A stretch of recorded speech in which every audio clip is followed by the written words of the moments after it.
Hi, I'm Fiona Wilson and I'm an artist in Scotland and I love sketchbooks.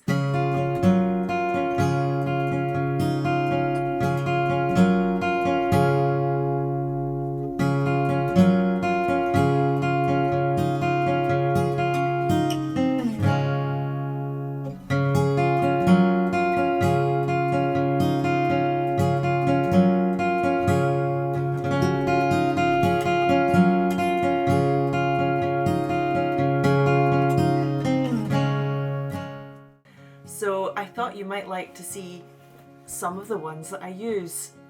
This is a small selection. I have a vast amount more of these in my cupboards, but I'll choose a few favourites and we'll go through and see how I used sketchbooks in my art practice. I started using sketchbooks when I was at art school during the summer holidays, and I went on an interrailing trip. And this was my first book I ever did. Now, I didn't take this with me in my rucksack, but it shows where I started with everything. Start of the trip, some drawings I did when I came back, all the maps, some photographs I took. So basically I collected everything. I had a little diary and I wrote about everything I did, all the art that I saw. And it's just a lovely memento of 3 weeks spent travelling around Europe by train with a couple of friends. So this started my love of travel sketchbooks. So everywhere I went, I'd get another sketchbook. And this is another old one. Sometimes they're little tiny ones. This one's mainly on drawings of people and all sorts of collected items. And then some were really tiny.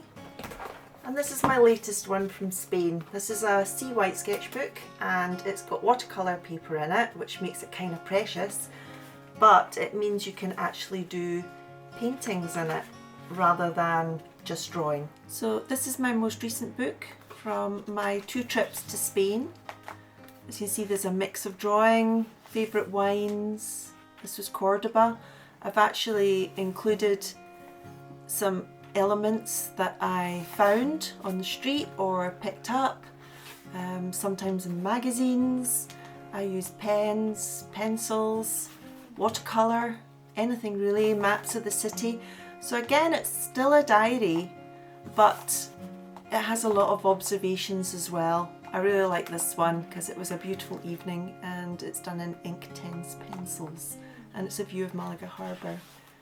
I did this one when I came home and this one too. And then these ones are the new trip. So they're quite wild, but I like them because I'm trying to get the feeling of what Spain is rather than having it just as a diary at this stage. And hopefully this will bring some really nice paintings or some artworks that will be inspired by these colour and shape texture studies. The page was actually done in situ on a rooftop terrace in Cordoba. So you can see that it's quite rough, but I had a lot of time to draw, but I don't always get a lot of time. So sometimes I'll just do a quicker sketch and then maybe work into it. Okay, this is a page I started actually in situ, and it was done from a cafe so that I could get a nice view of the yellow buildings and the orange trees in front of them. You can see my notes here that dead to me now, terrible service, so we're not going back there. That's a note for future.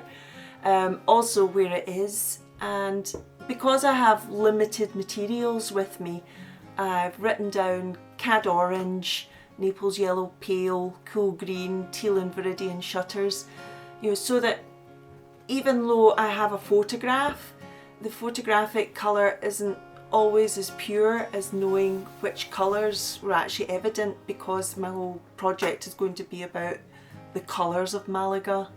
I also had put mis niñas, but when I looked at the photograph I realised that was in the wrong place and you couldn't really see all of the words, so I moved it over there because it doesn't really matter.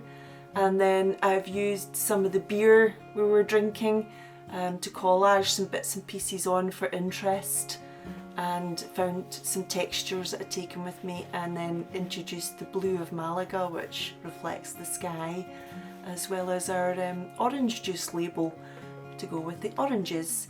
So all the wee bits and pieces, some of them were brought with me. This one's the sugar packets from the cafe. So I carry these things about, some are glued in, and then some of the details are added when I get back. But I try not to make it too tight so it still looks like a sketchbook page. It still has that energy that I felt when I first did the drawing. In 2019 I took the CVP, or Creative Visionary Process course with Nicholas Wilton, and as part of that I was encouraged to look at different aspects of painting that I kind of knew, but I kept on forgetting. So I thought what I'd like to do is make some reference books where I try out experiments and then I actually save them for future use. So I've got one based on colour. This one is basically poses for people, which is a great reference. So I look at poses that I've seen in paintings that I love, or I write about ideas for poses, put my own paintings in, and compare and see if I'm getting the right kind of ideas. This one was a colour exploration, so I started by doing some very rough palettes. I'm not a very neat person, and then messing about with different combinations, how I could use those combinations, where I'd seen these other combinations in art which I had admired. These are all little cutouts that I keep from magazines. Trying out things, not everything works, doesn't really matter, but it's a great wee reference for if I'm feeling a little bit stuck or I've sort of forgotten something about colour, that I can go back in and see what I've written down here and hopefully get me back on track again. So this book here, it is a reference, it's a journey, but of a different type. If we look at the ones which are the travel journeys, I'm trying to capture the essence or the details of something that happened in one split moment in time, like a 15-minute window on a particular day in a particular place. But these, I'm trying to then analyse what I've seen. Some of these colours, I was trying to work out the colours of a place like Arizona or Scotland, and there's Scotland, but very bright. And so it's got words and annotations, but it's almost like a guide for me for future work.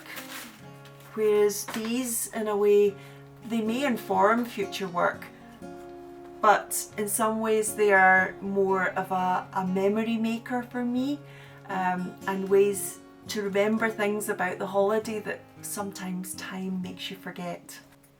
My husband and I hope that one day, if we're too old and decrepit to actually travel anywhere, that we can still relive holidays and adventures that we'd had when we were young and fit and sprightly, and look over all the fond memories, good and bad. Another type of sketchbook I use is basically gathering information for a specific project. In 2012 I did a project based on the birds. So it was inspired by watching crows, and I wanted to put a feminine perspective on it and have women reenacting the qualities of birds, their personalities, dressing like them. And I got so into it that I got as far as corvids, which are crows and ravens, blackbirds, that kind of thing. So this is my bird sketchbook, and I was looking at women enacting birds, the personalities. And so this is a woman with birds in her hair. I collected fashion pictures of outfits that looked bird-like, maybe things like this that I was interested in overlaying colours, outfits again, and then I went through each type of bird, lots and lots of ideas written down, and then finding images to go with them, trying out small sketches. So it's kind of halfway between a sketching, looking for layouts, but it's more about ideas and gathering and just somewhere to put thousands of thoughts that pop into my head all the time, and it becomes a kind of store. Of course, I've only used a small fraction of all the ideas in this book, and one day I may return.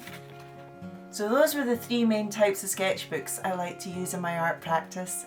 I hope you enjoyed watching, and do let me know if there's any questions you have about what sketchbooks I use or materials, and thanks for watching.